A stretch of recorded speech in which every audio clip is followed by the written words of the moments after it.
व्याख्यामुद्रां करसरस्यैः पुस्तकं शङ्खचक्रे बिभ्रद्भिन्नस्फटिकरुचिरे पुण्डरीके निषन्नः अम्लानश्रीरमृतविशदैरंशभिप्लावयन् मामाविर्भूयादनगमहिमा मानसे वागधीशः। नमस्ते प्राणेश प्रणतविभवायावनिमगाः नमस्वामिन् रामप्रियतमनमन् गुरुगुण नमस्तुभ्यं भीमप्रबलतमकृष्णेष्ट भगवन् नमः श्रीमन्मध्वप्रदिश सुदर्शन्नो जय जय श्रीगुरुभ्यो नमः। नारायणं सुरगुरुं जगदेकनाथं भक्तप्रियं सकललोकनमस्कृतं च त्रैगुण्यवर्जितमजं विभुमाद्यमीशं वन्दे भवग्रहम् अमरासुरसिद्धवन्द्यम्। नारायणं नमस्कृत्य नरं चैव नरोत्तमं देवीं सरस्वतीं व्यासं ततो जयमुदीरये। ವೇದವ್ಯಾಸರ ಮಹಾಭಾರತದ ಚಿಂತಕರಿಗೆ ವಂದನೆಗಳು. ಅನುಶಾಸನ ಪರ್ವದ 63ನೆಯ ಪ್ರವಚನ.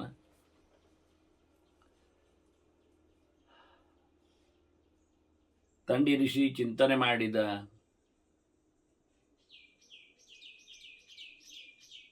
ಶಿವನ 1000 ನಾಮಗಳ ಕೊನೆಯ ಒಂದು ಹಂತ. ಉಪಮನ್ಯು ಅದನ್ನು ಹೇಳುತ್ತೇನೆ ಅಂತ ಹೇಳಿ ಬಹಳ ಅದ್ದೂರಿಯಾಗಿ ಶಿವನ ಅನುಗ್ರಹವಿಲ್ಲದೆ ಅದರ ಚಿಂತನೆ ಅಸಾಧ್ಯ ಅಂತ ಹೇಳುತ್ತಾ ಕೃಷ್ಣನಿಗೆ ಅದನ್ನು ಕೇಳಿಸಿದ. ಕೃಷ್ಣ ಅದನ್ನೀಗ ಧರ್ಮರಾಜನಿಗೆ ತಿಳಿಸ್ತಾ ಇದ್ದಾನೆ.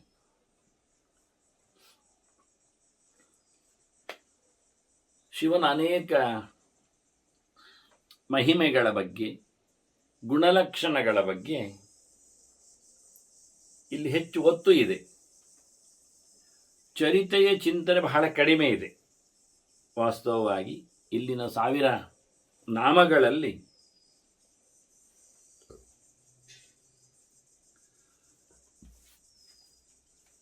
ಕೆಲವು ಗುಣಗಳ ಬಗ್ಗೆ ಮಾಹಿತಿ ಲಭ್ಯವಾಗಿದೆ.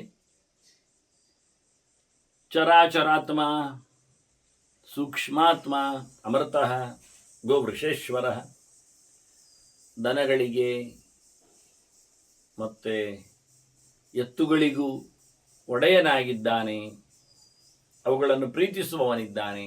ಬಹಳ ದೊಡ್ಡದಾದ ಒಂದು ಚರಿತೆ ಅದು. ವಾಸ್ತವವಾಗಿ ಅವನೇ ಹೇಳಿಕೊಂಡದ್ದು. ಹಿಂದೊಮ್ಮೆ ಆತ ತಪಸ್ಸು ಮಾಡುವಾಗ ಕಾಡಿನಲ್ಲಿ ದನಗಳು ಆತನ ತಪೋಭೂಮಿಯೆಡೆಗೆ ಬಂದಿದ್ದವು, ಚೇಷ್ಟೆ ಮಾಡ್ತಿದ್ದವು ಅಂತ. ಹಾಗಾಗಿ ಅವನಿಗೆ ಅದು ಡಿಸ್ಟರ್ಬ್ ಆಯಿತು ಅಂತ ಹೇಳಿ ಬೇರೆ ಕಡೆ ಹೋದನಂತೆ ಅವನು ತಪಸ್ಸು ಮಾಡಲಿಕ್ಕೆ. ಅಲ್ಲಿಯೂ ಸ್ವಲ್ಪ ಹೊತ್ತಿನಲ್ಲಿ ಅವುಗಳ ಹಿಂಡು ದೌಡಾಯಿಸಿತ್ತು. ಮತ್ತು ಅಲ್ಲಿಂದ ಹೀಗೆ ಬಹಳ ಬಾರಿ ಆತ ಸ್ಥಾನ ಬದಲಿಸಿಕೊಂಡ. ಆದರೆ ಉಪಟಳವನ್ನು ನೋಡಿ ಕೊನೆಗೆ ಸಿಟ್ಟು ಬಂತು ಶಿವನಿಗೆ. ಸಿಟ್ಟು ಬಂದು ಹೀಗೆ ಕೆಂಗಡಿಸಿ ನೋಡಿದರೆ ಅವೆಲ್ಲ ಬೆಂಕಿ ಅನಾಹುತಕ್ಕೆ ಬಲಿಯಾಗ್ತವೆ. ಅದು ಅವನಿಗೂ ಬೇಸರ ಅನ್ನಿಸ್ತದೆ. ಅದಾಗಿ ಹೋದ ಘಟನೆ. ಅಷ್ಟೊತ್ತಿಗೆ ಅದರ ಮಂದೆಯಲ್ಲಿ ಒಂದು ಬಿಳಿಯಾದ ಎತ್ತು ವೃಷಭ ಶಿವನ ಹತ್ತಿರಕ್ಕೆ ಬಂದು ಬೇಡಿಕೊಳ್ಳುತ್ತದೆ. ಅದು ತನ್ನವರನ್ನು ಕಾಪಾಡಿಕೊಳ್ಳಬೇಕು ಅಂತ. ಹಾಗೆ ಶಿವ ಅದಕ್ಕೆ ಖುಷಿಪಟ್ಟ, ಶಾಂತನಾದ. ಹೀಗಾಗಿ ಅವನಿಗೊಂದು ಬಿಳಿ ವೃಷಭ ವಾಹನವಾಯಿತು ಅಂತ ಒಂದು ಕತೆ. ಹೀಗೆ ಗೋವೃಷೇಶ್ವರ ಅಂತ ಇಂಥದ್ದೆಲ್ಲ ಎಲ್ಲೋ ಒಂದು ಎಡೆಯಲ್ಲಿ ಕೆಲವೊಮ್ಮೆ ಅದರ ಚರಿತೆಗಳನ್ನೆಲ್ಲ ನಾವು ಗಮನಿಸಿದರೆ ವಿಶೇಷವಾದ ಅಂಶಗಳನ್ನು ಚಿಂತನೆ ಮಾಡಲಿಕ್ಕೆ ಬರ್ತದೆ. ನಡೆದಾಡದ ಎಲ್ಲ ಜೀವಗಳಿಗೆ, ಅಂದರೆ ಮರಮಟ್ಟುಗಳಿಗೂ, ಪ್ರಾಣಿ ಪಕ್ಷಿಗಳಿಗೂ, ಮನುಷ್ಯರಿಗೂ, ಕ್ರಿಮಿಕೀಟಗಳಿಗೂ ಒಳಗಿನ ಮನಸ್ಸಿನಲ್ಲಿ ಪ್ರೇರಣೆ ಕೊಡುವವನು ಎನ್ನುವ ಅರ್ಥದಲ್ಲಿ ಚರಾಚರಾತ್ಮ, ಸೂಕ್ಷ್ಮಾತ್ಮ. ಸೂಕ್ಷ್ಮವಾದ ಇಂದ್ರಿಯ ಅಂದರೆ ಮನಸ್ಸೇ ತಾನೆ. ಅದರೊಳಗೆ ವ್ಯಾಪಿಸಿಕೊಂಡವನಿದ್ದಾನೆ. ಅಮೃತಃ, ಅವುಗಳೆಲ್ಲ ಸತ್ತರೂ ಇವನಿಗೆ ಸಾವು ನೋವುಗಳಿಲ್ಲ. ಅಭಿಮಾನಿಗಳಿಗೆ ಹಾಗೆ ಅಲ್ಲವ. ಸಾಧ್ಯ ಋಷಿ ವಿಶೇಷವಾದ ಒಂದು ಋಷಿತನವನ್ನು ಹೇಳುತ್ತಾರೆ.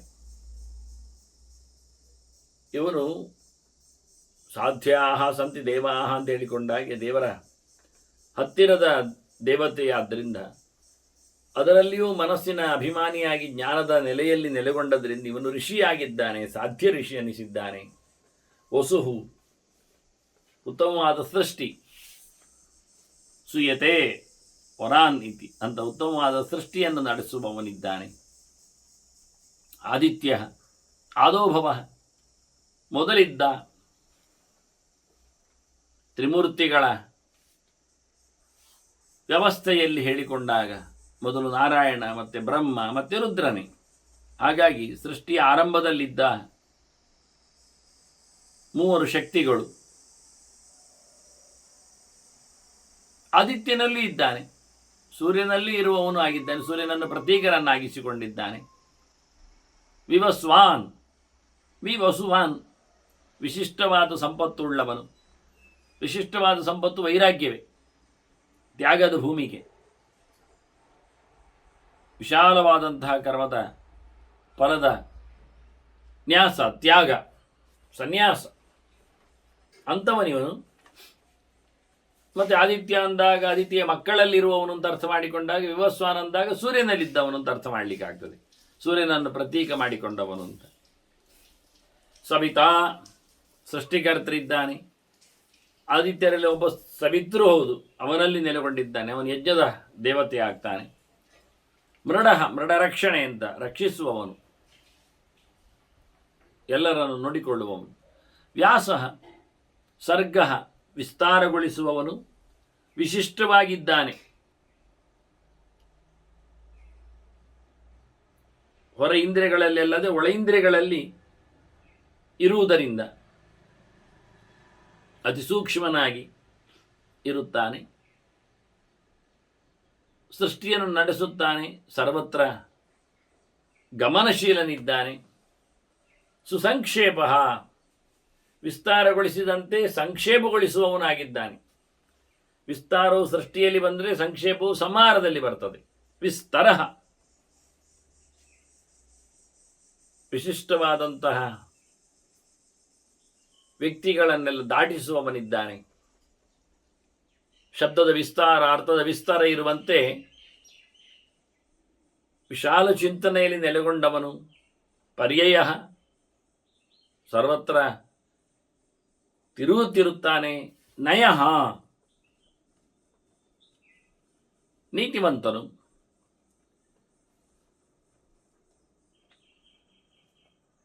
ಎಲ್ಲ ಪ್ರಕಾರದ ಆನಯನವು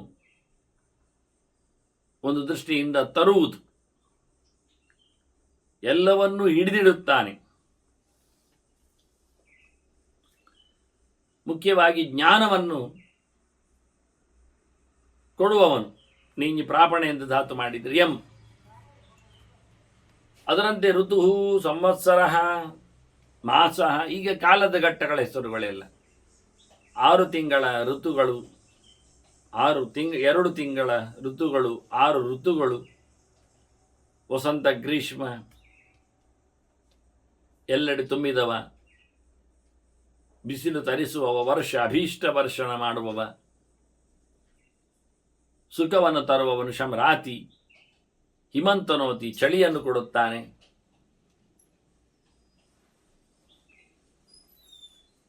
ಹೀಗೆ ವಸಂತ, ಗ್ರೀಷ್ಮ, ವರ್ಷ, ಶರದ್, ಹೇಮಂತ, ಶಿಶಿರ ಅತ್ಯಂತ ಸುಖಪ್ರದನಾಗಿ. ಸಂವತ್ಸರನು ಸಮ್ಯಕ್ ರಮತೆ ಅಥವಾ ರಮಯತಿ, ಯಾರನ್ನು? ವತ್ಸಾನ್, ಇಂದ್ರಾದೀನ್ ದೇವತೆಗಳನ್ನು, ಅವನ ಮಕ್ಕಳಂತೆ ಬಂದವರನ್ನೆಲ್ಲ. ಅಥವಾ ಸಮ್ಯಕ್ ರಮಯತಿ, ವತ್ಸಾನಿ ಮಕ್ಕಳಂತೆ ನೋಡಿಕೊಳ್ಳುತ್ತಾನೆ. ವರ್ಷದಲ್ಲಿಯೂ ನೆಲೆಗೊಂಡಿದ್ದಾನೆ, ಸಂವತ್ಸರದಲ್ಲಿ ಋತುವಿನಲ್ಲಿದ್ದಾನೆ. ಮಾಸದಲ್ಲಿದ್ದಾನೆ, ಸಮನಾಗಿದ್ದಾನೆ, ತಿಂಗಳಿನಲ್ಲಿದ್ದಾನೆ, ಪ್ರಮಾಣಕ್ಕೆ ಅನುಗುಣವಾಗಿದ್ದಾನೆ. ಪಕ್ಷ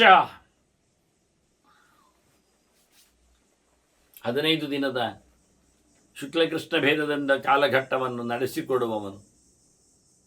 ಕ್ಷಪಯತಿ ಚ, ಕ್ಷಪ ಅಂದರೂ ಹಾಗೆ, ಮುಗಿಸುವವನು. ಸಂಖ್ಯಾ ಸಮಾಪನ, ಲೆಕ್ಕ ಮುಗಿಸುವವನು ಅಂತ ಅರ್ಥ. ಜ್ಞಾನವನ್ನು ತಂದುಕೊಡುವವನು. ಸಮ್ಯಕ್ಯಾವಯತಿ, ಚೆನ್ನಾಗಿ ತಿಳಿಸ್ತಾನೆ. ಸಮಾಪಯತಿ, ಮುಗಿಸುತ್ತಾನೆ. ಅದರಂತೆ ಕಲಾ, ಕಾಷ್ಟ, ಲವ, ಮಾತ್ರ, ಮುಹೂರ್ತ ಇವೆಲ್ಲ ಕಾಲವನ್ನು ಸಣ್ಣ ಸಣ್ಣದಾಗಿ ವಿಭಾಗಿಸಿದ ರೀತಿಗಳು. ಕಲೆಯಲ್ಲಿ, ಕ್ಷಣದಲ್ಲಿ, ಲವದಲ್ಲಿ, ಮುಹೂರ್ತದಲ್ಲಿ ಎಲ್ಲ ಇರುವವನು ಅಂತ ನೆಲೆಯಲ್ಲಿ ಇದ್ದದರಲ್ಲಿ ದೊಡ್ಡ ಸಮಯವೇ ಮುಹೂರ್ತ. ಆ ಲೆಕ್ಕಾಚಾರದಲ್ಲಿ ಏಕಾಕ್ಷರವನ್ನು ಉಚ್ಚರಿಸುವ ಕಾಲಕ್ಕೆ ಮಾತ್ರ ಕಾಲ ಅಂತ ಹೇಳ್ತಾರೆ.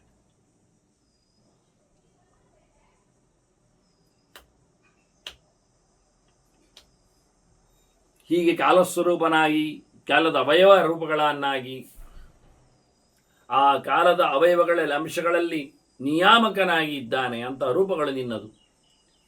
ವಿಶ್ವಕ್ಷೇತ್ರಂ, ಎಲ್ಲೆಡೆ ವ್ಯಾಪಿಸಿದ್ದಾನೆ.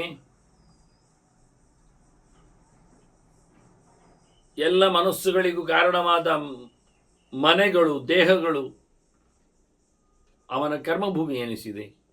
ಪ್ರಜಾಬೀಜಂ, ಸೃಷ್ಟಿಗೆ ಕಾರಣನಾದವನು ಪ್ರಧಾನವಾಗಿ ಲಿಂಗಾಭಿಮಾನಿಯಾಗಿ. ಲಿಂಗಂ ಲೀನಂಗಮಯತಿ ಅಂತ ಹೇಳಿಕೊಂಡು ಮನಸ್ಸು ಊಹಿಸುವ ಮೂಲಕ, ತರ್ಕದ ಮೂಲಕ ಇರುವ ಸಾಧ್ಯತೆಯನ್ನು ಚಿಂತನೆಗೆ ತರ್ತದೆ. ಹಾಗೆ ಆದ್ಯಸ್ತು ನಿರ್ಗಮ, ಆದ್ಯನಿದ್ದಾನೆ, ಆರಂಭ ಮಾಡೋವನಿದ್ದಾನೆ. ಕೆಲಸ ಆರಂಭ ಆಗುವುದು ಮನಸ್ಸಿನಿಂದ, ಮತ್ತೆ ಬಾಯಿಯಿಂದ, ಮತ್ತೆ ಶರೀರದಿಂದ, ಕ್ರಿಯೆಯಿಂದ. ಅದನ್ನು ಆದ್ಯ ಭವನಿವ, ಮೊದಲು ಶುರು ಮಾಡಿಸುವವನು, ಕರ್ಮಕ್ಕೆ ಆರಂಭನು.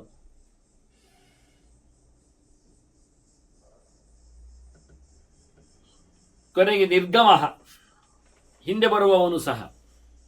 ಮನಸ್ಸು ಒಪ್ಪುವುದು ಬಿಡುವುದು ಮನಸ್ಸೇ, ಸಮಾಪನವು ಮನಸ್ಸಿನಿಂದಲೇ. ಸಾಕು ಅಂದಾಗ ನಿಂತು ಬಿಡುತ್ತದೆ. ಅದಕ್ಕೆ ಕಾರಣನಿದ್ದಾನೆ, ಹಾಗೆ ನಡೆಸಿಕೊಡುವವನಿದ್ದಾನೆ. ಸತ್ ಅಸತ್, ವ್ಯಕ್ತ ಅವ್ಯಕ್ತ, ಕಾಣುವ ಪ್ರಪಂಚದಲ್ಲಿ, ಕಾಣದ ಪ್ರಪಂಚದಲ್ಲಿ, ಮಣ್ಣು ನೀರು ಬೆಂಕಿಯಲ್ಲಿ, ಗಾಳಿ ಆಕಾಶದಲ್ಲಿ, ಎಲ್ಲೆಡೆ ಇದ್ದಾನೆ, ಎಲ್ಲೆಡೆ ಇಲ್ಲ. ಇಲ್ಲದಿರುವ ತಾಣಗಳಿವೆ, ಇರುವ ತಾಣಗಳು ಇವೆ ಅವನದ್ದು.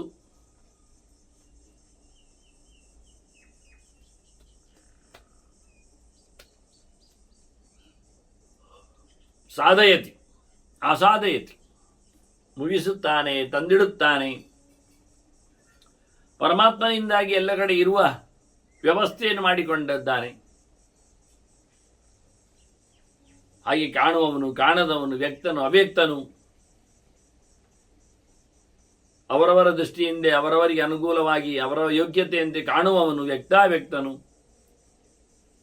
ವ್ಯಕ್ತಂ ಅವ್ಯಕ್ತಂ ಪಿತಾ ಮಾತಾ ಪಿತಾಮಹ ಪಾತೀತಿ, ರಕ್ಷಣೆ ಮಾಡುವವನು ನಿರ್ಮಾತಿ ಮಾತಾ. ಪೂಜ್ಯನಾದ ಪಿತಾ ಪಿತಾಮಹ, ಅಜ್ಜನೊಳಗಿದ್ದು, ಅಮ್ಮನೊಳಗಿದ್ದು, ಅಪ್ಪನೊಳಗಿದ್ದು, ಎಲ್ಲೆಡೆ ಇರತಕ್ಕ ಸಂಗತಿಯಾಗಿ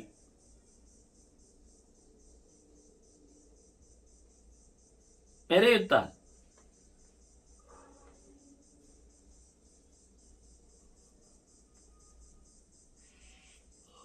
ಸ್ವರ್ಗದ್ವಾರಂ, ಪ್ರಜಾದ್ವಾರಂ, ಮೋಕ್ಷದ್ವಾರಂ, ತ್ರಿವಿಷ್ಟಭಂ. ಸ್ವರ್ಗ ಪಡೆಯಲಿಕ್ಕೆ ಇವನು ಬಾಗಿಲಿದ್ದಾನೆ. ಮನಸ್ಸು ಮಾಡಿದರೆ ಮನುಷ್ಯ ಸಾಧನೆ ಮಾಡುತ್ತಾನೆ ಅಂತ ಮನಸ್ಸಿನ ಅಭಿಮಾನಿಯಾದವ ರುದ್ರ ಇದ್ದಾನೆ. ಹಾಗಾಗಿ ರುದ್ರನೇ ಸರ್ವಭೂತವಾದ ಸುಖವನ್ನು ಕರುಣಿಸಲು ಬಾಗಿಲು ತೆಗೆಯಲು ಕಾರಣನಾಗ್ತಾನೆ. ಇವ ಬಾಗಿಲು. ಹಾಗೆ ಪ್ರಜಾದ್ವಾರಂ, ಪ್ರಜ್ಞೆಗೆ ಬಾಗಿಲಿದ್ದಾನೆ. ಪ್ರಜಾ ಅಂದರೆ ಪ್ರಜ್ಞಾ, ಯಾವುದರಿಂದಾಗಿ ಮನುಷ್ಯ ಪ್ರಕೃಷ್ಟನಾಗಿ ಆಗ್ತಾನೋ ಅದು. ಪ್ರಕೃಷ್ಟ ಜಾಯತೆ,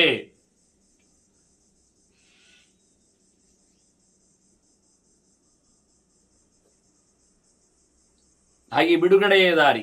ಮನೆಯ ಮನುಷ್ಯಾನ ಕಾರಣ ಬಂಧ ಮೋಕ್ಷವು ಹೇಳಿದ ಮೋಕ್ಷದ್ವಾರ ದ್ರಿವಿಷ್ಟಭಂ. ಸ್ವರ್ಗದ ಒಡೆಯನಲ್ಲಿಯೂ ನೆಲೆಗೊಂಡಿದ್ದಾನೆ, ಸ್ವರ್ಗದ ಒಡೆತನವೂ ಇವನಿಗಿದೆ.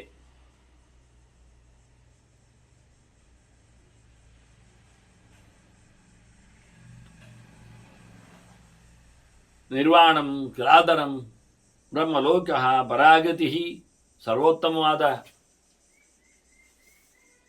ಎಲ್ಲರಿಗೂ ಮುಖ್ಯವಾದ ಗತಿಯಾಗಿದ್ದಾನೆ. ಪೂರ್ಣವಾದ ಲೋಕವನ್ನು, ಬೃಹತ್ತಾದ ಲೋಕವನ್ನು ಹೊತ್ತಿದ್ದಾನೆ. ಬಹಳ ದೊಡ್ಡ ಮಟ್ಟಿನ ಎಚ್ಚರ, ಜ್ಞಾನ, ದರ್ಶನ ಅವನಲ್ಲಿದೆ. ದೇವರ ಬಗ್ಗೆ ಅರಿವು ಮೂಡಿಸಿಕೊಂಡಿದ್ದಾನೆ.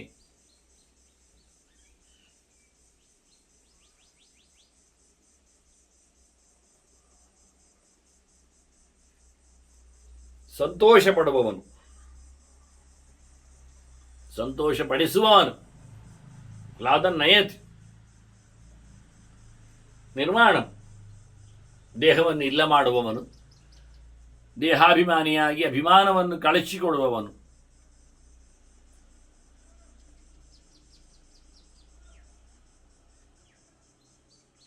ಹಾಗೆಯೇ ದೇವಾಸುರ ವಿನಿರ್ಮಾತ, ದೇವಾಸುರ ಪರಾಯಣ, ಎಲ್ಲರಿಗೂ, ದೇವತೆಗಳಿಗೆ ಮಾತ್ರ ಅಲ್ಲದೆ ಅಸುರರಿಗೂ ಅಂತ ಇಟ್ಟುಕೊಳ್ತಾರೆ.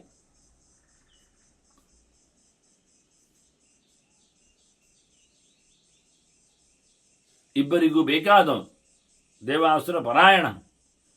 ಇಬ್ಬರಿಗೂ ಬಹಳ ದೊಡ್ಡದಾದ ಆಶ್ರಯ. ಏನಾದ್ರು ತೊಂದರೆ ಬಂದರೆ ದೇವತೆಗಳು ರುದ್ರನಲ್ಲೇ ಪ್ರಾರ್ಥನೆ ಮಾಡುವಂಥದ್ದು.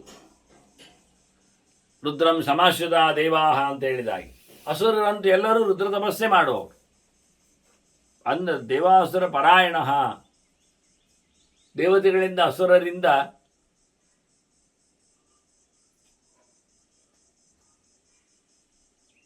ಆರಾಧ್ಯನಾಗಿ, ಶರಣ್ಯನಾಗಿ, ಅಯನನಾಗಿ ಅವರಿಗೆ. ಹಾಗಾಗಿ ದೇವಾಸುರ ನಮಸ್ಕೃತ, ಅವರಿಬ್ಬರು ಅವನಿಗೆ ನಮಸ್ಕಾರ ಮಾಡ್ತಾರೆ, ವಂದಿಸ್ತಾರೆ. ದೇವಾಸುರ ವಿನಿರ್ಮಾತ, ಅವರಿಗೆ ಬೇಕಾದ್ದನ್ನು ನಡೆಸಿಕೊಡ್ತಾನೆ, ಇಬ್ಬರಿಗೂ ಗೆಲುವು ಕೊಡ್ತಾನೆ. ಎಂದೋ ಮಧ್ಯದಲ್ಲಿ ಯಾವುದೋ ಬಗೆಯಿಂದ ನಶ್ವರವಾದಂತಹ ಕ್ರಮದಲ್ಲಿ ಅವರು ದೈತ್ಯರು ನಾಶ ಆಗ್ತಾರೆ.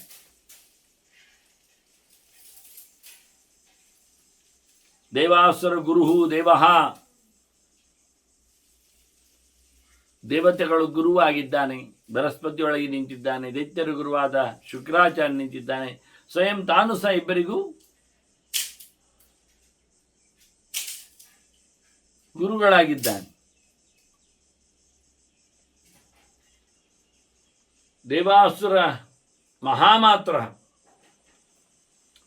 ಅವರಿಗೆ ಹೇಳಿಸಿದ ಮೈಕೊಟ್ಟು ಬಹಳ ಎತ್ತರದಲ್ಲಿ ಚಿಂತನೆಗೆ ಯೋಗ್ಯನಾಗಿರುವಂತೆ.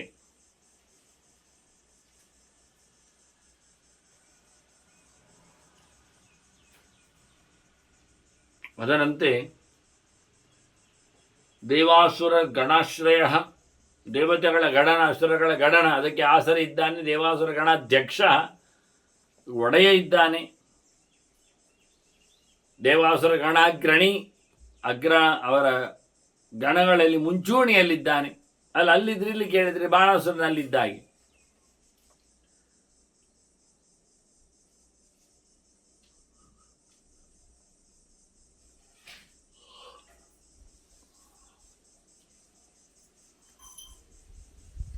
ದೇವಾಸುರ ವರಪ್ರದ ವಿಶ್ವ, ಇವನು ಎಲ್ಲೆಡೆ ತುಂಬಿದವನು, ಎಲ್ಲ ದೇವತೆಗಳಿಗೂ ಅಸುರರಿಗೂ ವರವನ್ನು ನೀಡ್ತಾನೆ.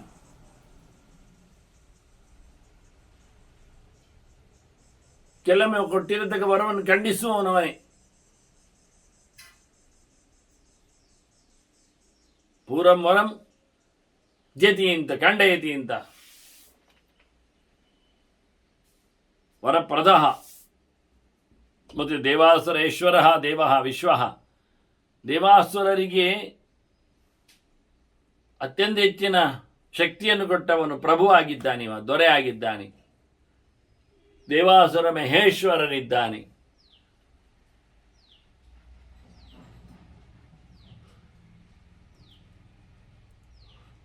ಮತ್ತು ದೇವತೆಗಳು ಅಸುರರು, ಇವರೆಲ್ಲರಿಗಿಂತಲೂ ಮಿಗಿಲಾಗಿ ದೇವಾದಿದೇವ ದೇವರ್ಷಿ, ದೇವತೆಗಳಲ್ಲಿ ಜ್ಞಾನ ತುಂಬಿದವನಾಗಿ ಎಲ್ಲವನ್ನು ತೊರೆದವನಾಗಿ ವೈರಾಗಿಯಾಗಿ ಋಷಿಯಾಗಿದ್ದಾನಿವ. ಸರ್ವದೇವಮಯ ಅಚಿಂತ್ಯ, ಎಲ್ಲ ದೇವತೆಗಳಿಗಿಂತಲೂ ವಿಶಿಷ್ಟನಾಗಿ ದೊಡ್ಡವನಾಗಿ ಮೆರೆದಿದ್ದಾನೆ. ಹೆಚ್ಚು ಚಿಂತನೆಗೆ ನಿಲುಕದವನಿದ್ದಾನಿವ.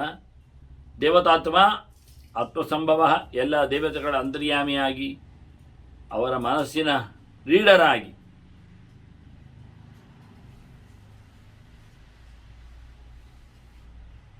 ಕೊನೆಗೆ ವಿಶೇಷವಾಗಿ ಅವರಿಂದಲೇ ತಾನಾಗಿಯೇ ಸೃಷ್ಟಿ ಬರುವವ, ದೇವತೆಗಳಿಗೆ ವಿಶೇಷವಾಗಿ ಸ್ವಾಮಿಯಾಗಿ ನಿಂತವ, ಎಲ್ಲ ದೇವತೆಗಳನ್ನು ಉದ್ಧರಿಸುವವನಿದ್ದಾನೆ. ಉದ್ಭಿದ ಮರಮಟ್ಟುಗಳಲ್ಲಿಯೂ ನಿಂತಿದ್ದಾನೆ. ಒಡೆದುಕೊಂಡು ನೆಲವನ್ನು ಒಡೆದುಕೊಂಡು ಮೇಲೆ ಬರುವವುಗಳು ಎಲ್ಲ ಮರಗಳು, ಕ್ರಿಮಿ ಎಲ್ಲ ಒಂದು ದೃಷ್ಟಿಯಿಂದ ಕ್ರೀಪರಸ್ಸು ಹೀಗೆ ಅಂತ.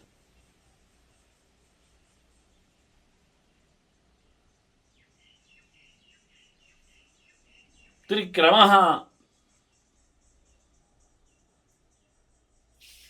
ಮೂರು ಕ್ರಮ, ಮೂರು ಹೆಜ್ಜೆಯವ, ಮೂರು ಕಣ್ಣಿನವ.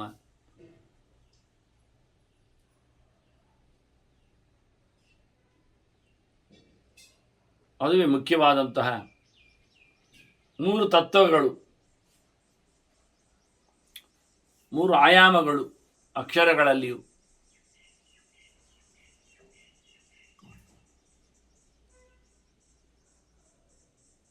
ಮೂರು ವೇದಗಳು, ಮೂರು ಕಾಲಗಳು. ಇಲ್ಲೆಲ್ಲ ತನ್ನ ಪೌರುಷವನ್ನು ತೋರಿಸಿದವನು, ಹೆಜ್ಜೆ ಇಟ್ಟವನು. ವೈದ್ಯ ಅಮೃತವರ್ತಿಂಜೇನು, ಬಿಷಕ್ತವಂತ್ವಾಂ ಬಿಷಜಂ ಅಂತ ಹೇಳಿಕೊಂಡು ವೇದವೇ ಅವನನ್ನು ದೊಡ್ಡ ವೈದ್ಯ ಅಂತ ಕರೀತದೆ.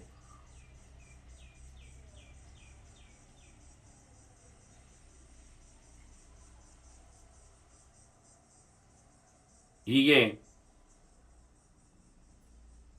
ವಿರಜಃ, ನೀರಜಃ, ಅಮರಃ,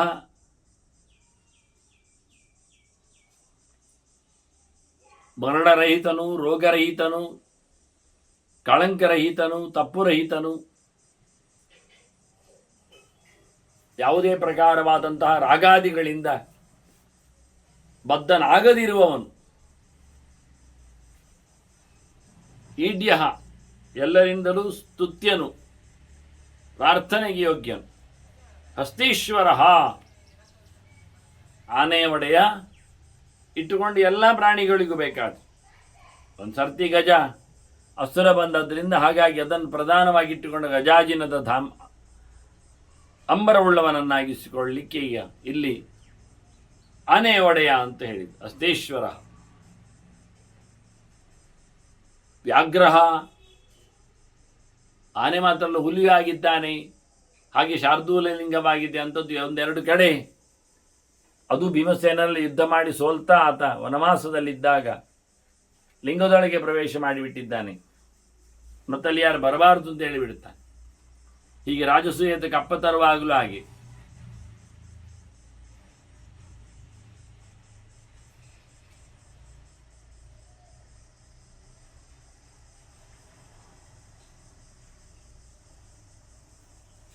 ಅದರಂತೆ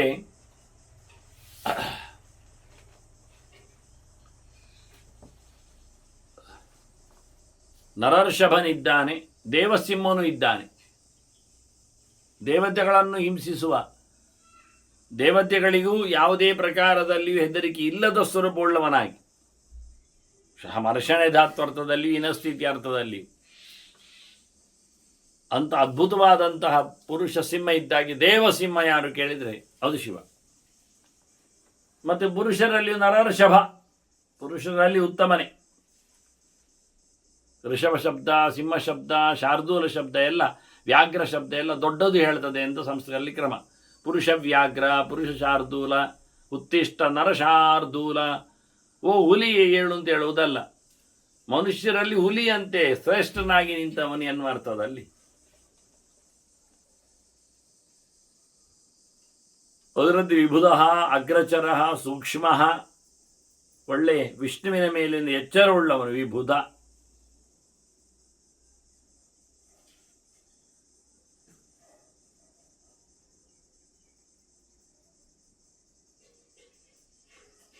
ಅಗ್ರಚರನು, ಮುಂದೆ ಇರುವವನು, ಸೂಕ್ಷ್ಮನು, ಸರ್ವದೇವನು, ಎಲ್ಲ ದೇವತೆಗಳು ಇಂಬು ಕೊಡುವವನು, ತಪೋಮಯ, ತಪಸ್ಸನ್ನೇ ಪ್ರಧಾನವಾಗಿಟ್ಟುಕೊಂಡವ, ನಿರಂತರವಾಗಿ ಸುಯುಕ್ತ ಶೋಭನ, ಒಳ್ಳೆಯ ವಸ್ತುಗಳಿಂದ ಕೂಡಿದವನಿರ್ತಾನೆ, ಚಂದ ಕಾಣ್ತಾನೆ, ವಜ್ರ,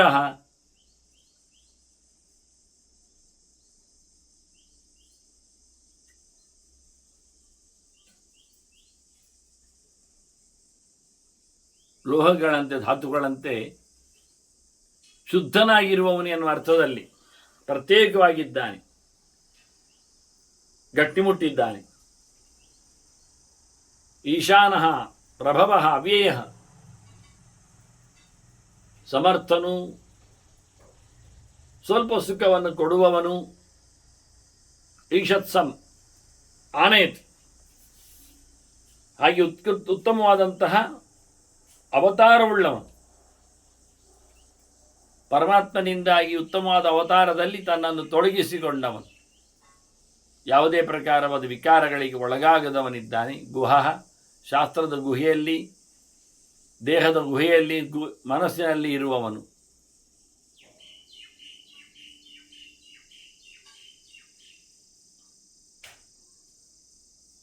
ಗುಹೇಶಯನ್, ಆದ್ದರಿಂದ ಗುಹನ್, ಗುಹನೊಳಗೆ ಸ್ಕಂದನೊಳಗಿದ್ದಾನೆ. ಕಾಂತಃ, ಬಹಳ ಚೆಲುವನು. ನಿಜ, ಕಪಟ ಇಲ್ಲದವನು. ಸರ್ಗ, ಆನಂದವನ್ನು, ಸದ್ಗತಿಯನ್ನು, ಜ್ಞಾನವನ್ನು ಕೊಡುವವನಿದ್ದಾನೆ. ಪವಿತ್ರ, ಶುದ್ಧ ಸ್ವರೂಪನು, ವಜ್ರಾಯುಧದಂತೆ ರಕ್ಷಣೆ ಮಾಡುವನು. ಪವಿತ್ರಾಯತೆ, ಸರ್ವಪಾವನಃ, ಎಲ್ಲಕ್ಕೂ ಶುದ್ಧತೆಯನ್ನು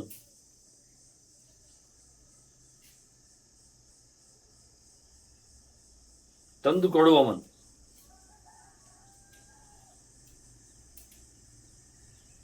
ಶುದ್ಧ ಮಾಡುವವನು, ತನ್ನ ನೆನಪಿನಲ್ಲಿ, ತನ್ನ ಇರವಿನಲ್ಲಿ, ತನ್ನ ಸನ್ನಿಧಾನದಲ್ಲಿ.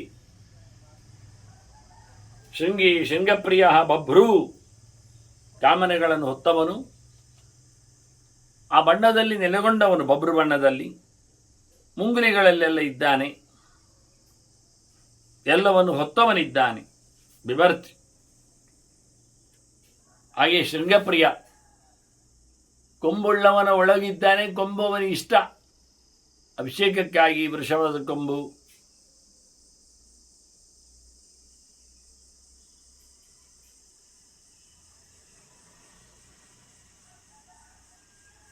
ಶೃಂಗಪ್ರಿಯನೂ ಆಗಿದ್ದಾನೆ, ಶೃಂಗಿಪ್ರಿಯ ಇದ್ದಾಗೆ.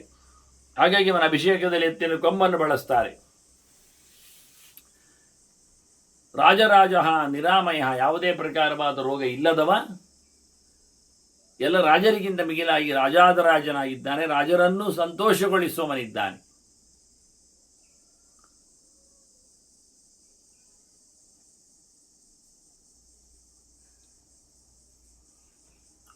ಹಾಗೆ ಅಭಿರಾಮ, ಎಲ್ಲರನ್ನೂ ಸಂತೋಷಗೊಳಿಸುವ. ಅಭಿತಃ ರಮಯತ್.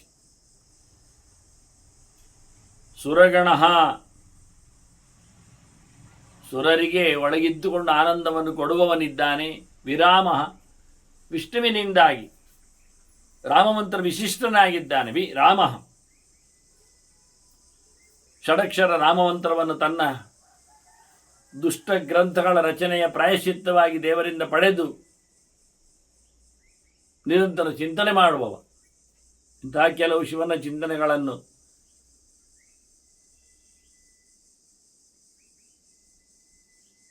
ಶಿವ ಸಮೀಕ್ಷೆಯಲ್ಲಿ ಹೆಚ್ಚಿನವುಗಳು ಯೂಟ್ಯೂಬಿನಲ್ಲಿ PPTಯಲ್ಲಿ ಬಂದಿವೆ. ಶಿವರಾತ್ರಿ ಹೆಸರಿನಲ್ಲಿ.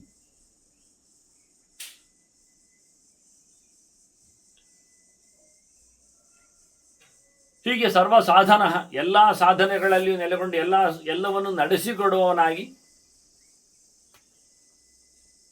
ಎಲ್ಲರನ್ನು ಸೇರಿಸುವವನು, ಲಲಾಟಾಕ್ಷ, ಹಣೆಯ ಮೇಲೆ ಕಣ್ಣು ಹೊತ್ತವನು, ಮೂರನೇ ಕಣ್ಣು, ವಿಶ್ವದೇವ, ಎಲ್ಲವನ್ನು ಬೆಳಗಿಸುವವನು, ಜಗತ್ತಿನಲ್ಲಿ ಕ್ರೀಡೆಯನ್ನು ನಡೆಸುವವನು, ಹರಿಣ,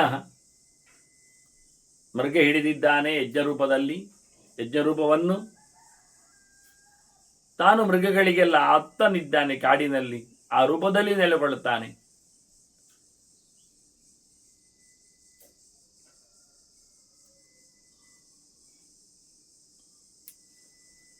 ಹಾಗೆ ಬ್ರಹ್ಮವರ್ಚಸ್, ಪೂರ್ಣವಾದ ವೇದದ ಚಿಂತನೆಯಿಂದ ಬರತಕ್ಕಂತಹ ದೇವರ ಅಸಾಧಾರಣವಾದ ಸನ್ನಿಧಾನಕ್ಕೆ ಪಾತ್ರನಿದ್ದಾನೆ.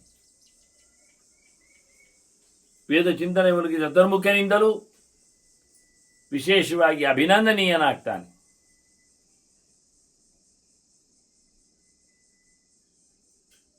ಸ್ಥಾವರಾಣಾಂ ಪತಿಷ್ಠೈವ,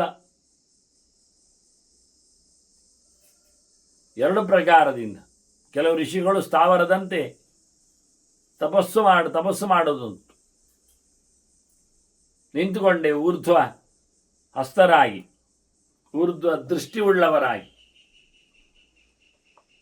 ಅಂಥವರನ್ನು ಸಂತೋಷಗೊಳಿಸುವವನಾಗಿ, ಅವರ ಒಡೆಯನೂ ಆಗಿರುವವನಾಗಿ,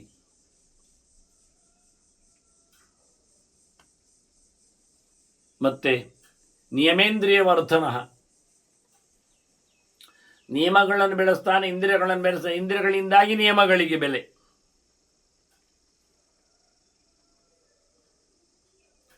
ಶೌಚಂ ತಪಃ ತುಷ್ಟಿ ಸ್ವಾಧ್ಯಾಯ ಹರಿಪೂಜನಂ ನಿಯಮ ಅಂತ, ಇದು ನಿಯಮಗಳು. ಅದಕ್ಕೆ ಬೇಕಾಗಿರತಕ್ಕಂತಹ ಸೂಕ್ಷ್ಮವಾದ ಇಂದ್ರಿಯಗಳನ್ನು, ಸಂಬಂಧಪಟ್ಟ ಬಾಕ್ಯ ಇಂದ್ರಿಯಗಳನ್ನು ನೇರ್ಪುಗೊಳಿಸುವವನಾಗಿ ಶಿವನು ಇದ್ದಾನೆ.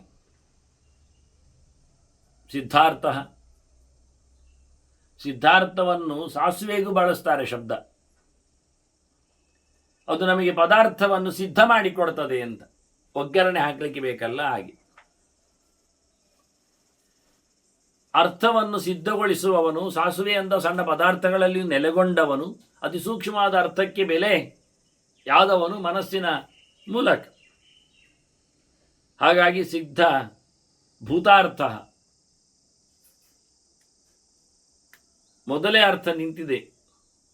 ಸಿದ್ಧಭೂತವಾದ ಮತ್ತೆ ಉಂಟಾಗಬೇಕಾದ್ದಿಲ್ಲ, ಭೂತ ಸಿದ್ಧವಾದಂತಹ ಅರ್ಥ ಹಿಂದಿನದ್ದೇ. ಅದು ಹೊಳೆಯುವಂತೆ ಮಾಡುವವ, ಹೊಸದಾಗಿ ಕಾಣಿಸಿಕೊಳ್ಳುವಂತೆ ನಡೆಸಿಕೊಡುವವ. ಪದಾರ್ಥ ಪ್ರಪಂಚದಲ್ಲಿಯೂ ಅದೇ ರೀತಿಯಾಗಿ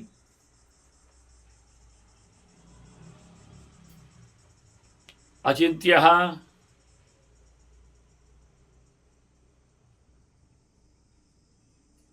ಮತ್ತೆ ಮತ್ತೆ ಪೂರ್ತಿ ಸಾಕಲ್ಯವನ್ನು ತಿಳಿಯಲಾಗದವನಿದ್ದಾನೆ. ಅದರಂತೆ ಸತ್ಯವ್ರತನಿದ್ದಾನೆ, ಸತ್ಯನಾದ ಭಗವಂತನಲ್ಲಿ ನಿರಂತರವಾದ ವ್ರತ ಮಾಡುವವನಿದ್ದಾನೆ. ಬದುಕಿನಲ್ಲಿ ಶಾಸ್ತ್ರ ಪ್ರಕಾರದ ಕೃತಿಯನ್ನು ನಡೆಸಿಕೊಡುವವನಾಗಿ ಸತ್ಯವ್ರತನಿದ್ದಾನೆ. ಶುಚಿ, ಶುದ್ಧನು, ಮಂಗಳ ಸ್ವರೂಪನು, ಪವಿತ್ರನು, ಒಳ್ಳೆಯವನು, ಮಡಿ ಅಂತ. ವ್ರತಾಧಿಪ, ನಡೆಸಿದ ವ್ರತಗಳಿಗೆ ಒಡೆಯನ್ನು ಸ್ವಾಮಿ ಇದ್ದಾನೆ. ಪರಂಬ್ರಹ್ಮ, ಉತ್ತಮವಾದ ಪರತತ್ವವನ್ನು ಚೆನ್ನಾಗಿ ಪೂರ್ತಿಯಾಗಿ ಚಿಂತನೆಗೈಯುವವನಾಗಿದ್ದಾನೆ. ಹಾಗಾಗಿ ಭಕ್ತಾನಾಂ ಪರಮಾಗತಿ, ಪ್ರೀತಿಸಿದವರಿಗೆ ಪೂರ್ಣವಾದ ಬೆಂಬಲ ಕೊಡುವವನು, ಮನಸ್ಸಿನಲ್ಲಿ ಭಗವಂತನ ಭಕ್ತಿಯನ್ನು ಕೊಡುವವನೇವನಾದ್ದರಿಂದ ತನ್ನ ಭಕ್ತರಿಗೆ, ಇತರ ಭಕ್ತರಿಗೆ ಇಂಬು ಕೊಡುವವನಾಗಿದ್ದಾನೆ. ಇಲ್ಲೆಲ್ಲ ಪದಗಳನ್ನು ಕೆಲವೊಂದು ಪಾಠಾಂತರಗಳಿವೆ ಬೇಕಾದಷ್ಟು, ಕೆಲವನ್ನು ತಿದ್ದಿದ್ದಾರೆ, ತೀಡಿದ್ದಾರೆ. ಇಲ್ಲಿಯೂ ಆಗಿ ಮುಕ್ತಾನಾಂ ಪರಮಾಗತಿ ಅಂತ ಮಾಡಿದ್ದಾರೆ. ಮುಂದೆ ಬರತಕ್ಕಂತಹ ಭಗವಂತನ 1000 ನಾಮಗಳ ಯೋಚನೆಯಲ್ಲಿ ಇಲ್ಲಿ ತಿದ್ದಿದವರು ಇದ್ದಾರೆ. ಭಕ್ತಾನಾಂ ಪರಮಾಗತಿ ಅನ್ನೋದನ್ನು ಮುಕ್ತಾನ ಮಾಡಿಬಿಟ್ಟಿದ್ದಾರೆ. ಹೀಗೆ ಶಿವನಾಮ ಅವಲಿಯಲ್ಲಿ ಎಷ್ಟೋ ನಾಮಗಳು ಮತ್ತೆ ಮತ್ತೆ ಬಂದಾಗಿವೆ. ಅಲ್ಲಿ ಪಾಠಾಂತರಗಳು ಇವೆ. ಎಷ್ಟಾದರೂ ಬಹಳಷ್ಟು ದೊಡ್ಡ ಮಟ್ಟಿನ ತಿದ್ದುಪಡಿ ಆಗಲಿಲ್ಲ. ಯಾಕೆಂದರೆ ಇಲ್ಲಿ ವಿಷ್ಣು ಅಂತ ಶಬ್ದ ಬರಲಿಲ್ಲ, ನಾರಾಯಣ ಅಂತ ಬರಲಿಕ್ಕೆ ಹೋಗಲಿಲ್ಲ. ಇವನನ್ನು ಅಂದರೆ ಸಮೀಕರಣ ಮಾಡಲಿಕ್ಕೆ ಹೇಳಲಿಲ್ಲ, ಬಂದದ್ದಲ್ಲ ಇದು. ಅದಾಗುವುದಿಲ್ಲ. ಪ್ರಸಿದ್ಧವಾದ ದೇವರ ಹೆಸರು ಬಿಟ್ಟು ಉಳಿದ ಹೆಸರುಗಳನ್ನು ಮಾತ್ರವೇ ಇತರ ದೇವತೆಗಳಿಗೆ ಕೊಟ್ಟದ್ದು ಒಂದು ವಸ್ತು ಉಂಟು. ದೇವರಿಗೆ ಎಲ್ಲ ಶಬ್ದ ವಾಚ್ಯತ್ವವು ಆ ಶಬ್ದ ಉಂಟು. ಮಾಂ ವಿಧತ್ತೆ ಅಭಿಧತ್ತೆ ಮಾಂ ಹೇಳಿಕೊಂಡ ಹಾಗೆ, ಏಕೈವ ವ್ಯಾಹರತಿ ಅಂತ ಪ್ರಾಣೋಮ ಹೇಳಿಕೊಂಡ ಹಾಗೆ ಸರ್ವಶಬ್ದ ವಾಚ್ಯನಾಗಿ ವೇದೇಶ್ಚ ಸರ್ವೈರಹಮೇವ ವೇದ್ಯ ಅಂತ ಅದು ನಾರಾಯಣ. ಉಳಿದವರು ಸರ್ವಶಬ್ದ ವಾಚ್ಯರಾಗುವುದಿಲ್ಲ. ಎಷ್ಟೋ ಬಿಟ್ಟು ಹೋಗ್ತದೆ. ಅದು ಕೆಲವೊಮ್ಮೆ ಕೇವಲ ದೇವರದ್ದೇ ಆದ ಹೆಸರುಗಳುಂಟು, ಅದು ಯಾರಿಗೆ ಬಳಸುವುದಿಲ್ಲ. ವಿಷ್ಣು ಆಗಲಿ ಅಥವಾ ಪದ್ಮನಾಭ ಆಗಲಿ, ನಾಭಿಯಲ್ಲಿ ಪದ್ಮ ಉಂಟು ಅಂತ ಅರ್ಥದಲ್ಲಿ. ಇದೆಲ್ಲ ನನ್ನಲ್ಲಿ ಉಂಟು ನಿನ್ನೊಬ್ಬರು ಹೇಳುವಾಗಿಲ್ಲ, ಯಾರಲ್ಲಿ ಇಲ್ಲ ಲೋಕದಲ್ಲಿ. ಹಾಗೆ ನಾರಾಯಣ ಶಬ್ದ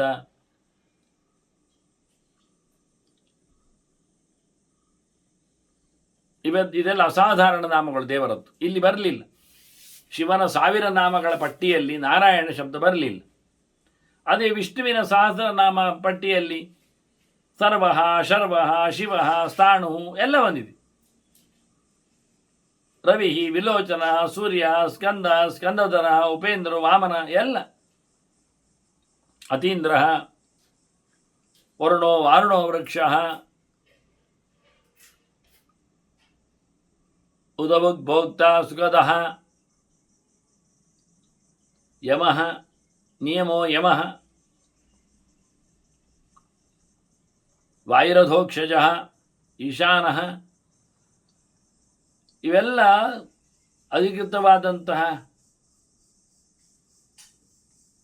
ದಿಕ್ಪಾಲ ನಾಮಗಳೇ, ದೇವತೆಗಳೇ, ಅವರ ಹೆಸರುಗಳೇ ಭಗವಂತನ 1000 ರೂಪನಾಮಾವಳಿಯಲ್ಲಿ ಸೇರಿದೆ. ಅಂದರೆ ಅವೆಲ್ಲ ಹೆಸರು ಮೊದಲು ದೇವರಿಗೆ ಇದ್ದದ್ದು ಅರ್ಥದಲ್ಲಿ, ಪೂರ್ಣಾರ್ಥದಲ್ಲಿ. ಮುಂದೆ ಹುಟ್ಟಿದಾಗ ದೇವರು ಕೆಲವು ಹೆಸರುಗಳನ್ನು ಇತರರಿಗೆ ಕೊಟ್ಟದ್ದು, ತನ್ನದ ಹೆಸರುಗಳನ್ನು. ಹಾಗೆ ಇಲ್ಲಿ ಎಕ್ಸ್ಕ್ಲೂಸಿವ್ ನಾಮಗಳನ್ನು ಕೊಡುವುದಿಲ್ಲ ದೇವರು. ಅಸಾಧಾರಣ ಹೆಸರುಗಳು, ಅದನ್ನು ಮಾಡಲಿಕ್ಕೆ ಬರುವುದಿಲ್ಲ. ಶ್ರೀವತ್ಸ ಧರ ಎನ್ನು ಶ್ರೀವತ್ಸಾಂಕ ಅಂತ. ಆಗ ಶ್ರೀವತ್ಸಾಂಕ ದೇವರಲ್ಲಿ ಬಿಟ್ಟು ಇನ್ಯಾರಲ್ಲಿ ಇಲ್ಲ. ಪದ್ಮನಾಭ ನಾಭಿಯಲ್ಲಿ ಪದ್ಮ ಬಂದದ್ದು ಇನ್ಯಾರಲ್ಲಿಯೂ ಅಲ್ಲ. ಬೇರೆ ಕಲ್ಪದಲ್ಲಿ ಆ ಬೇರೆ ಪ್ರಕಾರದಲ್ಲಿ ಬೇರೆಯವರಿಗೆ ಬರ್ತದೆ, ಇಲ್ಲ, ಬೇರೆಯವರ ಹೊಕ್ಕಳಲ್ಲಿ ಬರಲಿಲ್ಲ. ಪ್ರಳಯೋದಕದಲ್ಲಿ ಒಬ್ಬನೇ ಮಲಗಿದ್ದದು ನಾರಾಯಣ, ಅವನು ನೀರಾಯಣ. ಪ್ರಕೃತಿ ನೀರಾಗಿ ನಿಂತಾಗ ಅವನದರಲ್ಲಿ ಸೃಷ್ಟಿ ಆರಂಭಕ್ಕೆ, ಪ್ರಳಯದ ನಂತರದಲ್ಲಿ ಇದು ಯಾರೂ ಇಲ್ಲ ಅಲ್ಲಿ.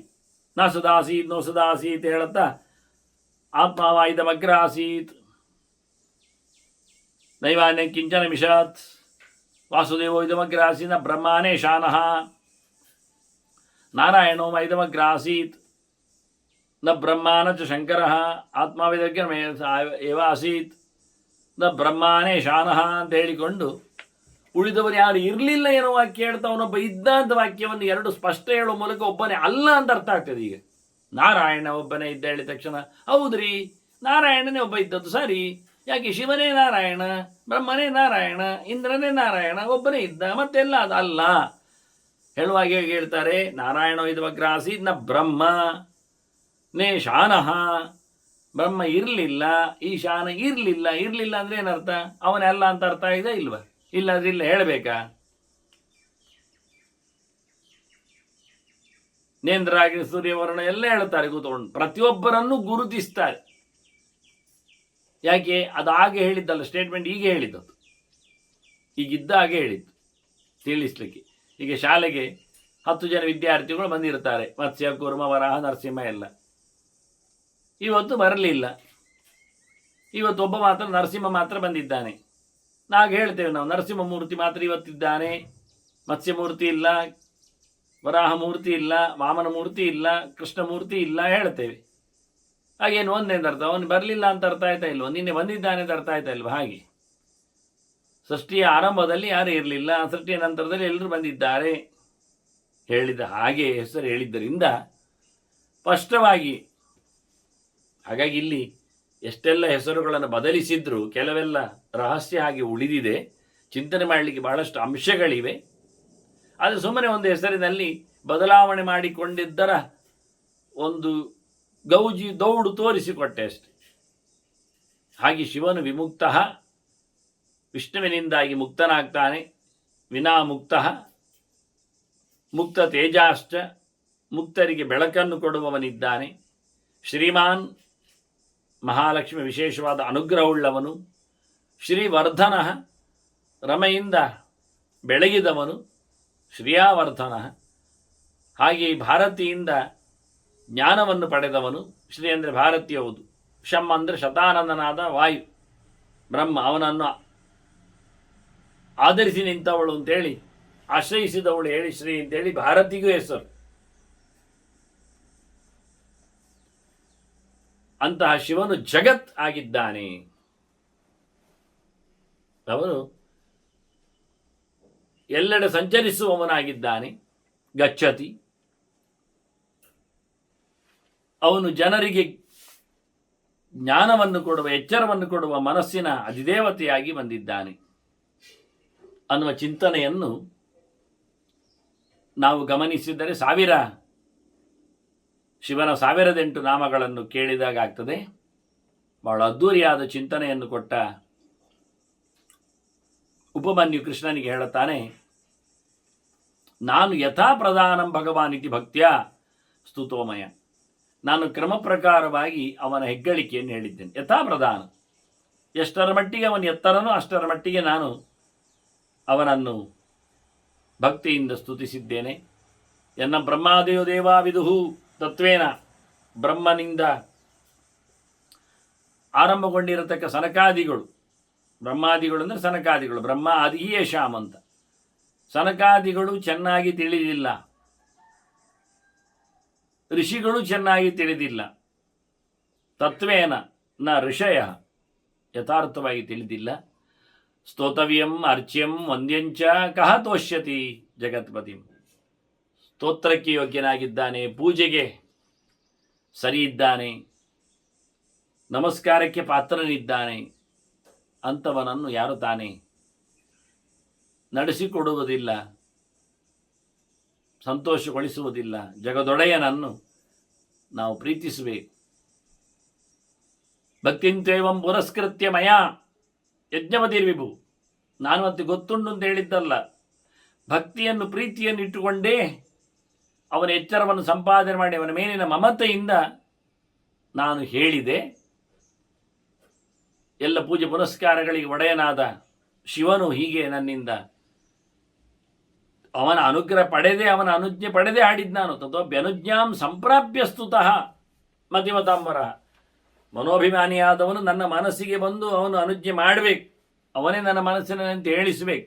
ಹಾಗೆ ಹೇಳಿತ್ತು. ಶಿವಮೇಭಿಃ ಸ್ತುವನ್ ದೇವಂ ನಾಮಭಿಃ ಪುಷ್ಟಿವರ್ಧನೈಃ ನಿತ್ಯಯುಕ್ತಃ ಶುಚಿರ್ಭಕ್ತಃ ಪ್ರಾಪ್ನೋತಿ ಆತ್ಮಾನಮಾತ್ಮನ.